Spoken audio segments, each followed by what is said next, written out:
Hi students, Guru ji this side. तो आज मैं आप लोग को पढ़ाने वाला हूँ द मोस्ट इम्पॉर्टेंट चैप्टर जिसका नाम है कोल एंड पेट्रोलियम। ये चैप्टर 5 है। ये बुक है एनसीईआरटी की, साइंस क्लास 8, चैप्टर नंबर 5। तो चलिए शुरू करते हैं।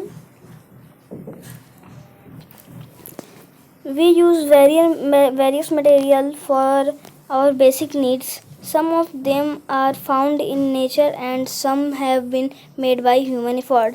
इसमें बताना चाह रहा है कि बहुत सारे बेसिक नीड होते हैं जिसको हम लोग बहुत सारे मटेरियल होते हैं जिसको हम लोग बेसिक नीड अपने नीड के लिए यूज़ करते हैं। और कुछ कुछ जो होता है वो नेचर से हमको मिलता है और कुछ कुछ हम लोग ह्यूमन एफर्ट खुद से बनाए हुए हैं। ठीक है, तो आगे क्या है? Thus this list include air, water, soil and material. क्या इस लिस्ट में सॉइल भी आता है, एयर भी आता है, वाटर भी आता है, मिनरल आता है? Since all these are obtained from nature, they are called natural resource. ये तो सबको पता है कि ये सब नेचर से आया है और जो जो चीज़ नेचर से आता है उसको हम लोग नेचुरल रिसोर्स कहते हैं।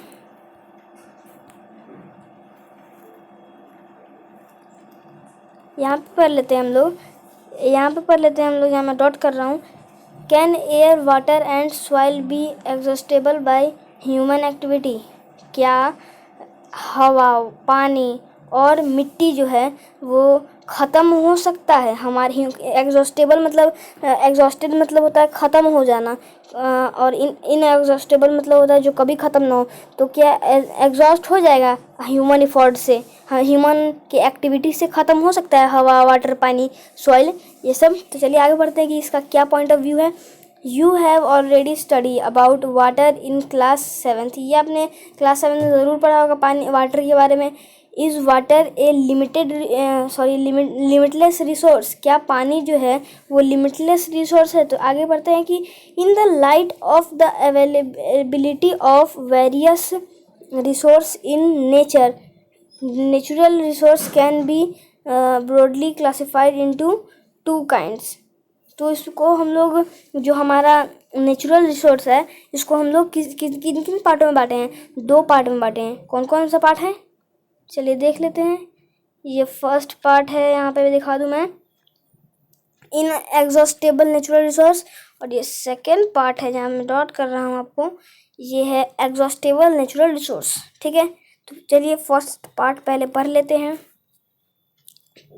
यहाँ हमारा दे रखा है there resource are present in unlimited quality in natural and are not likely to be exhaustible by human activities. Example sunlight, air.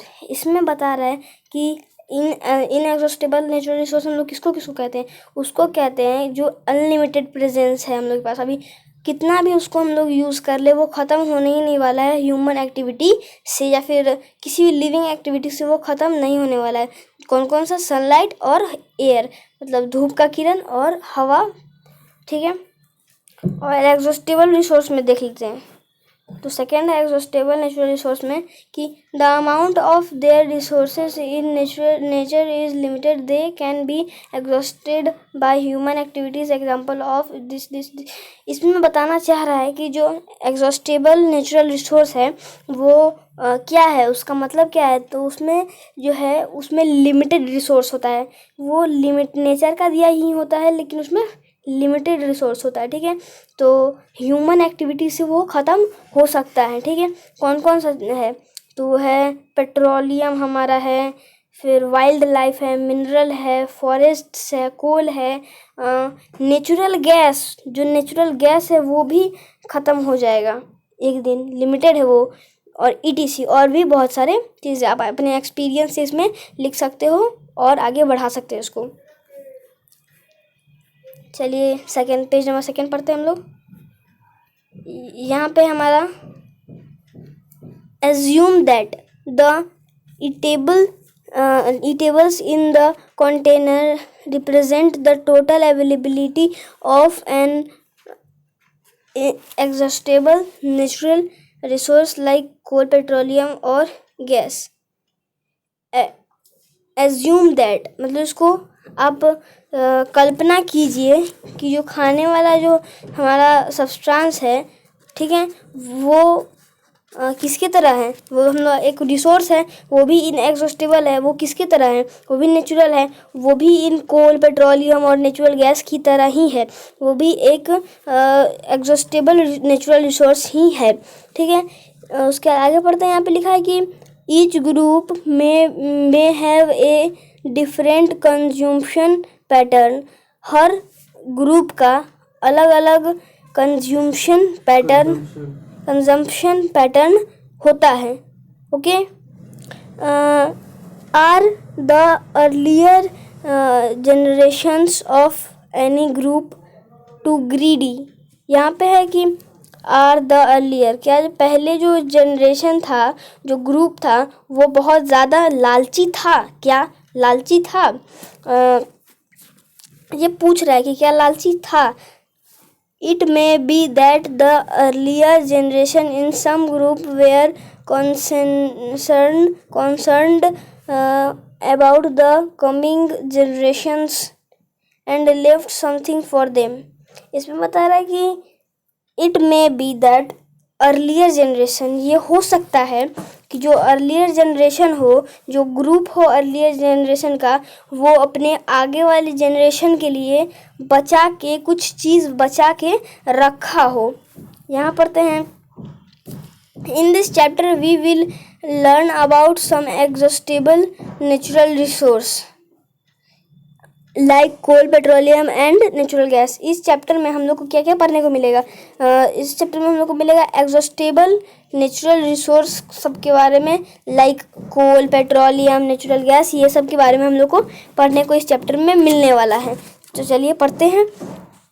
There were formed from the dead remains of living organism fossils, so these are also called as fossil fuel. इसमें बता रहा है कि जो यहाँ पे जो dead animals हो जाता है, लिविंग चीज़ जो हो जाता है और वो ज़मीन में गड़ जाता है, उसको हम लोग क्या कहते हैं? फॉसिल फ्यूल्स कहते हैं। जैसे कोई इंसान है, जानवर है, जो लिविंग है, वो ज़मीन में गड़ गया किसी भी तरीके से, तो उसको हम लोग फॉसिल फ्यूल बोलेंगे, ठीक है। यहाँ है हमारा 5.1 में कोल, जहाँ मैं अभी शो कर रहा हूँ अपनी डॉट, वो 5.1 कोल है, ठीक है। ये आपको कोल देखने को मिल जाएगा। कोल मीन्स कोयला, कोल मीन्स कोयला होता है। यहाँ पे पढ़ते हैं हम लोग। यू मे हैव सीन कोल और हर्ड अबाउट इट, फिगर 5.1। आपने कोल के बारे में, कोयले के बारे में पढ़ा होगा, सुना होगा, देखा भी होगा। अगर नहीं देखा तो 5.1 में देख सकते हैं। ऐसा ही होता है coal. It is as hard as stone and is black in color। ये स्टोन जैसा, पत्थर जैसा हार्ड होता है और ब्लैक इन कलर, काला उसका कलर होता है। Coal is one of the fuels used to cook food. देखिए, फूड को कुक करने में मदद करता है हमारा कोल। कोल ऐसे मदद नहीं करता कि खाना में वो डल जाता है, नहीं नहीं नहीं। कोल ऐसे मदद करता है कि वो जलाने के काम आता है। कोल बहुत अच्छा जलता है। किसी से भी आप अगर नहीं देखे हो तो पूछ सकते हो, कोल बहुत अच्छा जलता है, इसीलिए उसको हम लोग खाना बनाने में यूज़ भी करते हैं गाँव में। उसके बाद आगे हैं यहाँ पे, earlier it was used in railway engines to produce steam to run the engine. ये पहले के टाइम में रेलवे में इंजन्स में भी यूज़ होता था। इंजन्स में भी डलाता था ये, कि उसके इंजन को चलाते रहे। कोल को डालने के बाद उसका इंजन चलने लगता था, ट्रेन्स का, किसका? रेलवे ट्रेन्स का। It is also used in thermal power plant to produce electricity. ये थर्मो पावर प्लांट तो आप लोग जानते ही होंगे, उसमें भी यूज़ होता है, इलेक्ट्रिसिटी प्रदान करता है। अगर उसमें हम लोग कोल डालते हैं तो वो इलेक्ट्रिसिटी हमें प्रदान करता है। Coal is also used as a fuel in various industries. Coal जो है एक फ्यूल जैसा भी हमारा यूज़ होता है बहुत सारे इंडस्ट्रीज़ में, फैक्ट्रीज में यूज़ होता है। यहाँ पे है हमारा, जहाँ शो कर रहा हूँ, सॉरी, यहाँ पे मैं पढ़ाने वाला हूँ अभी स्टोरी ऑफ कोल। कोल का क्या रहस्य है, स्टोरी क्या है, चलिए पढ़ते हैं, बहुत एक्साइटिंग लग रहा है। About 300 million years ago, the Earth had dense forest in low-lying woodland areas. देखिए, जो अर्थ है 3,000 मिलियन साल 300 मिलियन साल पहले, ठीक है, जो हमारा अर्थ था वो बहुत घना जंगलों से भरे रहता था। अभी तो बहुत कम हो गया है, पूरा धरती पे घना जंगल था, और लो लेयरिंग में, नीचे तक, मतलब लो लेयरिंग में, ठीक है, तो विडलैंड पर। लेकिन due to natural process like flooding, these forest got burned under the soil. ये जो है ये जो हमारा जो पेड़ सब था बहुत सारा, लेकिन ये सब फ्लोडिंग की वजह से ना ज़मीन में दब गया सारा। फ्लोडिंग की वजह से, ये भी एक नेचुरल चीज़ है, लेकिन इसके फ्लोडिंग के प्रोसेस की वजह से ये ज़मीन में हमारा फॉरेस्ट सब जो था, डेंस फॉरेस्ट, वो ज़मीन में दब गया। As more soil deposit over them they were compressed. तो इसमें बता रहा है हमारा कि as more soil deposits over them, इस पे और सॉइल रखाते गया। ऐसा नहीं कि उस पेड़ को निकालने की कोशिश किया गया, वो सॉइल रखाते गया, उस पर सॉइल हम लोग रखाते गया, इसीलिए वो कंप्रेस्ड हो गया। कंप्रेस्ड मतलब आप समझ रहे होंगे फ्रेंड्स, कंप्रेस्ड हो गया वो। The temperature also rose as they sank deeper and deeper. वो अब बाहर नहीं निकलता था, वो टेम्परेचर के ऐसे अंदर ही चलता जाता था, वो बाहर निकल ही नहीं पाता था, ठीक है। Under high pressure and high temperature dead plants got slowly converted to coal. अब मेरे भाई देख सकते हैं आप, यहाँ पे कहना चाह रहा है कि जो हम लोग का ये था, पेड़ था अंदर, वो टेम्परेचर उस पर पड़ा, गर्मी लगा उसको, धूप लगा, वो अंदर एकदम जलते गया, गर्म होते गया, और वो धीरे धीरे बदलते गया, किसमें, कोल में बदलते गया वो, धीरे धीरे, ठीक है। As coal contains many carbon, the slow process of conservation of dead vegetation into coal is called carbonation.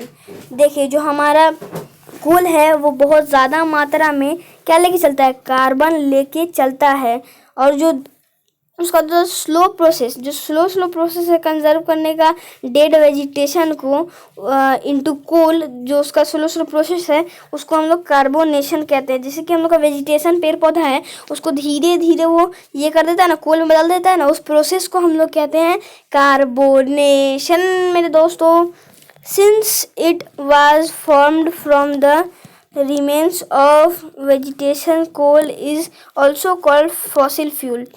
इसमें मतलब since it was formed, ये जब से बना और जब से हम लोग को पता चला, it remains vegetation, ये हम लोग का vegetation बन गया, कोल बन गया। कोल इज हमारा मतलब, coal is also called a fossil fuel. Coal भी एक फॉसिल फ्यूल बताया है। अभी मैंने यहाँ पे आपको पढ़ाया फॉसिल फ्यूल मतलब क्या होता है, यहाँ पे उसका यूज़ भी आ गया। A coal mine is shown in figure 5.2। ये एक कोल माइन है, ये आपको दिखाई नहीं होगा, कोयला के खान को कोल माइन कहते हैं। ये आपको ठीक से दिखाई नहीं दे रहा होगा, फिगर इज नॉट गुड, इसलिए कोल माइन है ये, आपको देख सकते हैं, आप खुद देख सकते हैं। अब पढ़ते हैं, when heated in air coal burn and produce many carbon dioxide gas. जब वो कोल होता है धूप में, यहाँ पे आप देख सकते हो धूप में, ये सब कोयला है, ये सब कोयला है, और ये सब को धूप लगती है ना, तो ये सब कि कभी कभी किस में चेंज होता है, कार्बन डाइऑक्साइड गैस में चेंज हो जाता है, ये सब कार्बन डाइऑक्साइड गैस में, ठीक है। Coal is processed in industry, coal is processed in industry to get some useful product such as coke, coal tar and coal gas. इसको हम लोग डायरेक्ट कोल को हम लोग यहाँ ले जाते हैं। Sorry for this mistake. Direct coal जो होता है उसको हम लोग कहाँ ले जाते हैं? उसको हम लोग ले जाते हैं फैक्ट्रीज में, इंडस्ट्रीज में, क्योंकि उसका कोल का क्या क्या बनता है? कोल का हमारा बनता है कोक बनता है, कोक मैं अभी आके पढ़ाऊँगा। फिर कोल टायर बनता है, फिर कोल गैस बनता है, ये सब इंडस्ट्रीज में बनता है। तो चलिए हमें मैंने बताया कोल बनाऊंगा, तो कोक ये पढ़ लेते हैं हम लोग। It is a top porous and black substance. ये एक टॉप पोरस होता है और ब्लैक इन कलर होता है। ब्लैक इन कलर, इसका मैं आपको आगे फिगर दिखाने वाला हूँ। It is an almost pure form of carbon. ये एक प्योर फॉर्म है कार्बन का, ठीक है। Coke is used in the manufacturing of steel and in the extraction of many metal. इसको बनाने में किसको बनाने में, ये इसको स्टील बनाने में भी हम लोग काम में लेते हैं। कोल को स्टील बनाने में भी काम में लेते हैं, और बहुत सारे मेटल्स को बनाने में भी इसका हम कोक का भी यूज़ करते हैं। यहाँ पे है coal tar. It is a black thick liquid with an unpleasant smell.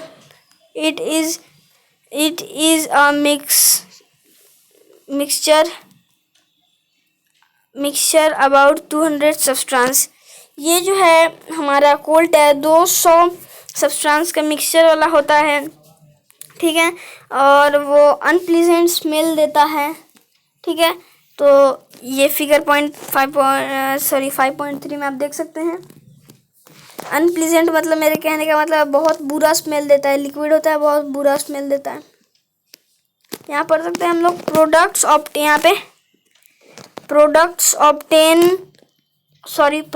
obtained from coal tar are used as starting material for manufacturing various substances used in everyday life and in industries like synthetic dyes, drugs, explosives, perfumes, plastics, paints, photographic materials, roofing materials, etc. ये जो कोल है भाई, इसका बहुत ज़्यादा काम है हमारे। कोल टायर जो है, कोल टायर इसको मैं बता दे रहा हूँ, कोल टायर रट लो। कोल टायर जो है इसका बहुत ज़्यादा यूज़ है हमारी ज़िंदगी में, बहुत ही ज़्यादा, क्योंकि ये बहुत सारे various things of everyday life में हम लोग जो यूज़ करते हैं वो बहुत सारी चीज़ बनाने में ये काम आता है। जैसे कि आपका हो गया फोटोग्राफी मटेरियल, परफ्यूम्स, ड्रग्स, गंदी चीज़ें, dyes, synthetics, etc, roofing material, etc. आप जानते हैं। इसके बाद खुद से आपको जोड़ना है ढूंढ के। तो इसके बाद जो आप अपने एक्सपीरियंस से बताइए कौन कौन सा और हो सकता है। ये सब ये कोल टायर की मदद से बनता है। ड्रग्स, ये सब, परफ्यूम, ये सब, ठीक है। यहाँ पे मैं पढ़ाने जा रहा हूँ। Interestingly naphthalene balls used to repel moths and other insect are also obtained from coal tar। जैसे कि आप देख सकते हो आपके घरों में होती होगी तो चूहे मारने वाली दवाई गोटी आती है, उसकी गोली हमारे घर में होती है। वो आप देख सकते हो, उसी को नैपथलीन बॉल्स कहते हैं। उसको हम लोग, वो भी कोल टायर से बनता है। उसको हम लोग इंसेक्ट मारने में, जैसे कि एक कॉकरोच हो गया, ये सब मारने के लिए यूज़ करते हैं। तो यहाँ पे हम लोग इतना ही है कोल टायर में। अब हम लोग कोल गैस के बारे में पढ़ेंगे। Coal gas is obtained during the processing of coal to get coke. ये जब इंडस्ट्री के लोग कोल को कोक में बदल रहे थे, कोल को कोक में जब बदल रहे थे इंडस्ट्री में, तब इसका इन्वेंशन हुआ था, ठीक है। It is used as a fuel in many industries situated near the coal processing plants. ये बहुत सारे कोल प्रोसेसिंग प्लांट्स में भी यूज़ होता है, जो इंडस्ट्रीज़ सॉरी जो इंडस्ट्रीज इसके पास होती है वो वहाँ पे इसका यूज़ बहुत सारे कामों में होता है। दैट्स ऑल माय फ्रेंड्स, आज यहीं पे वीडियो ख़त्म होती है। अगर वीडियो अच्छी लगी हो तो लाइक कमेंट शेयर ज़रूर करना और मेरे चैनल पे नए आए सब्सक्राइब करना और बेल आइकन दबा देना। Be safe, be home, thanks.